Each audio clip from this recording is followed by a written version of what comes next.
చాలామంది తెలియక పాపం నాకు తీసుకొచ్చి డబ్బులు చేతిలో పెట్టాలనుకుంటున్నారు. నేను డబ్బుల కోసం ఎప్పుడూ ప్రవచనం చేయలేదు. నా జీవితంలో చాలా ప్రవచనాలకి పూర్వకాలంలో అయితే దారి ఖర్చులు కూడా నేనే పెట్టుకుని వెళ్ళేవాడిని.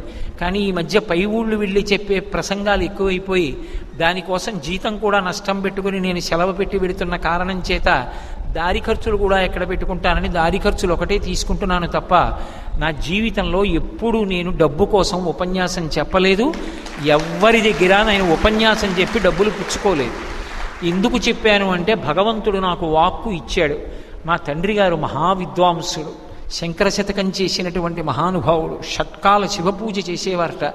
అంతటి మహాభక్తుడు. ఆయన నన్ను కన్నందుకు నేను బ్రతికున్నంత కాలం భగవంతుడి గురించి చెప్పుకోగలిగితే చాలు అన్న తృప్తితో చెప్పానంతే. కాబట్టి యథార్థమునకు నాకు ఏ సన్మాన సత్కారములు ఇష్టం లేదు.